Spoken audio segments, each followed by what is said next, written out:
क्या ना, जहाँ मैं बैठा हूँ जहाँ मैं बैठा हूँ जस्ट मतलब एक कैफे में मैं बैठा हूँ, उस कैफे के जस्ट ऊपर यहाँ पे आप देखोगे वो स्पीकर लगा हुआ है।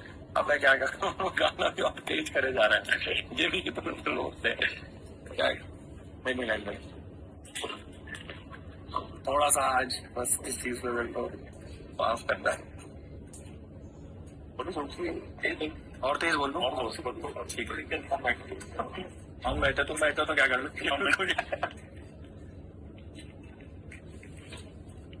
आप कैसे हो? मैं बढ़िया हूँ। अब सही है आवाज? चलो ठीक। एआई वाला भी यार अपना बीटा वर्जन पे लॉन्च हो गया टीचर्स के लिए। टीचर्स उसको टेस्ट कर रहे हैं कि आप तक उसको कोई भी ऐसी प्रॉब्लम ना हुए। तो जैसे ही वो वेरीफाई हो जाएगा टीचर्स की तरफ से, मतलब लॉन्च हो गया, बस वो आपको पब्लिकली तो दिख रहा है। लॉन्च होके हमें टीचर्स को उसका एक्सेस मिला हुआ है। टीचर्स उसको चेक कर रहे हैं। जैसे उनकी तरफ से थम्स अप आ जाएगा फिर हम आपको लोग पब्लिक कर बहुत जल्दी। मतलब दोनों ही चीजें, चाहे आप मॉड्यूल के हार्ड कॉपी की बात करो, चाहे आप एआई डाउट सॉल्विंग की बात करो, दोनों ही चीजें पाइपलाइन में आप अगले आने वाले कुछ ही दिनों में आपको दिख जाएगी। मेरा ओलिविया कैसे है? बढ़िया है जी। तुम बताओ तो फिर कोई प्रॉब्लम, कोई परेशानी आ रही है? इसके अलावा कोई और चीज आ रही है? समर वेकेशन मेरे यार 11-12 में यही नीट की तैयारी कर रहे थे। समर वेकेशन की तो पागल।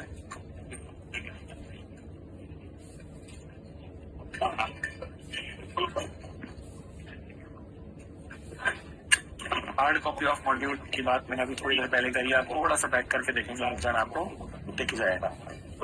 सर कितनी बुक्स होंगी आपकी? पूरी 11th का सेट आपको मिल रहा होगा। जितने भी चैप्टर्स आपके 11th में होंगे वो सारा द्रोणा के जितने भी चैप्टर्स हम आपको पढ़ा रहे होंगे उन सभी की हार्ड कॉपीज को आपको हम अमेजोन फ्लिपकार्ट के थ्रू अवेलेबल करवा देंगे।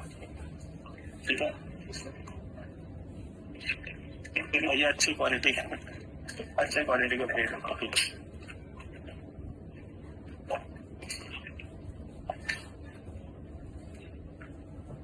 और कुछ बताओ? धीरे धीरे चैट देखता हूँ ना आपको एक एक करके। और नो कॉल ऑन वेबसाइट, इसके मैं बात करता हूँ। भैया टेस्ट में मार्क्स ड्रॉप हो रहे हैं, कोई दिक्कत नहीं है यार। देखो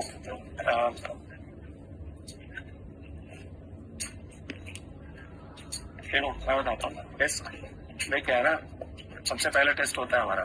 सबसे पहले टेस्ट में तो बहुत आसान आसान चैप्टर आते हैं। फिर जैसे जैसे चैप्टर्स का लेवल बढ़ रहा होता है वैसे वैसे टेस्ट का लेवल भी बढ़ता है। तो ये होता था, मेरे साथ भी होता था जब मैं अपने जेई नीट की और जब मैं अपनी जेई की तैयारी करता था। तो उस समय ऐसा होता था कि यार पहले टेस्ट में तो बहुत अच्छे नंबर आ जाते थे। पहले टेस्ट में तो भाई साहब मजेदार नंबर आ रहे हैं और सब बच्चों ने अगर 360 नंबर का उस समय अगर मेंस का पेपर होता था 360 में से बच्चे 355 340 लेके आ रहे थे। फिर धीरे धीरे धीरे धीरे जैसे टेस्ट का लेवल बढ़ता है, फिर एडवांस लेवल के टेस्ट होते थे, तब ऐसे कहा जाता है ना कि टेस्ट होते ही बच्चे ठीक है यार मूड ऑफ हुआ पेपर फाड़ के रखते हैं। ये गलत हैबिट है। मैं बस ये कहूँगा टेस्ट का सिंपल एक मोटिव होता है कि आपका रियलिटी चेक आपको मिल जाए, आपको पता चल जाए कि आप कौन से टॉपिक्स में वीक हो, कौन से ऐसे चैप्टर्स हैं या कौन से ऐसे क्वेश्चन है जो आपसे नहीं हो पाते हैं। मैं आपको कोई चीज बोल रहा हूँ, जो आते हुए क्वेश्चन है वो तो आप जीवन भर कर ही लोगे। जो आता हुआ फॉर्मूला है, जो याद है फॉर्मूला, उसके क्वेश्चन तो आप खूब कर लोगे। वो क्वेश्चन, वो फॉर्मूले, वो कॉन्सेप्ट जो आपके टेस्ट में आपसे नहीं हो पा रहे हैं, वो आपका वीक टॉपिक है, उसमें फोकस करना है। तो टेस्ट का मतलब ये नहीं होता है कि इसमें हम मेरे कम नंबर आए तेरे कम नंबर आए, ये नंबर याद में नहीं रहेंगे तेरे को, है ना। कोई तेरे से आईआईटी में जाने के बाद या कोई तेरे से एम्स में जाने के बाद ये नहीं पूछेगा कि यार तेरे ना वो द्रोणा के दूसरे नंबर टेस्ट में कितने नंबर आए थे बताइयो। किसी को फर्क नहीं पड़ रहा है। या कोई तेरे से नहीं पूछा द्रोणा नीट में तेरा जो थर्ड वाला नीट का टेस्ट था उसमें कितने नंबर आए थे, ये कोई नहीं पूछने वाला है। तो नंबरों पे मत फोकस करो, फोकस ये करो कि भाई कौन सी वीकनेस वाली चीजें थी, कौन सी वीकनेस वाले हमारे टॉपिक को वो आइडेंटिफाई करके उनको स्ट्रॉन्ग कर लो। क्योंकि अभी जस्ट स्टार्ट हुआ है ना। अगर 2.2 वाला बच्चा तो आपका बिल्कुल स्टार्टिंग है। तो ये चीज का ध्यान रखो कि चीजें समझ में आए, कोई भी टॉपिक वीक ना रह जाए। अभी सही हर टेस्ट में एक चीज का ध्यान रख लो कि हमें टेस्ट के बाद एनालिसिस जरूर करती है कि भाई कहाँ पे हम वीक थे।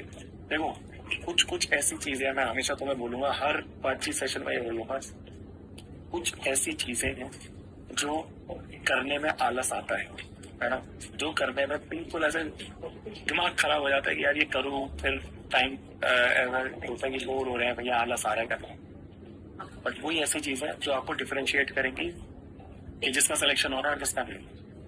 हमारे टीचर हमेशा ये बात बोलते थे, आलस वाली चीजें हैं जो एक टॉपर कर लेता है और जो एक एवरेज बच्चा है वो आलस की वजह से उसको नहीं कर पाता है।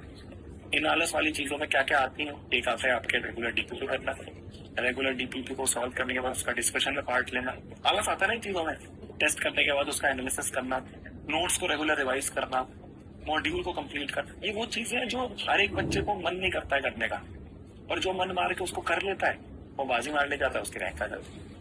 तो आलस वाली चीजों पे फोकस करो कि अगर आलस वाली चीजें तुमने करना शुरू कर दी ना तो वहां पे तुम जीत जाओगे। टेस्ट एनालिसिस 0.1% बच्चे करते होंगे मेरे को लगता है। अभी आप कुछ जितने बच्चे देख रहे हैं, पहली बात तो बातचीत में बहुत कम बच्चे आते हैं, फिर उसके बाद टेस्ट एनालिसिस में 0.1% बच्चे कर रहे हैं, और उनको का सिलेक्शन भाई अगर हम जेई की बात करें 12-15 लाख बच्चे करेक्ट होंगे, उसमें से 10,000 सीटें IIT में, 12,000 सीटें, 8,000 सीटें IIT में, कितना है 0.1%, उतना ही सिलेक्शन होता है। तो जो बच्चे वो आलस वाली चीजें कर लेते हैं उनका सिलेक्शन हो जाता है। ये चीज हमें ध्यान रखनी पड़ेगी। तो टेस्ट में मार्क्स कम हो रहा है उससे फर्क नहीं पड़ता, कोई याद नहीं रखने वाला नंबर कितने आ रहे हैं। हाँ, तुमने उस नंबर को यूज करके, उस नंबर से सीख के तुमने क्या उसका एनालिसिस करा के उस पर वर्क करा, वो जरूरी है। दिवाली हॉलीडेज तो दोगे ना भैया? हाँ दे देंगे। और बताओ, बैकलॉग्स अभी तो मिलना शुरू हुआ है, अभी से अगर बैकलॉग आ रहा है तो उसको कवर कर ले, कोई दिक्कत नहीं है, कोई इतनी बड़ी चीज नहीं है। कवर कैसे करेंगे?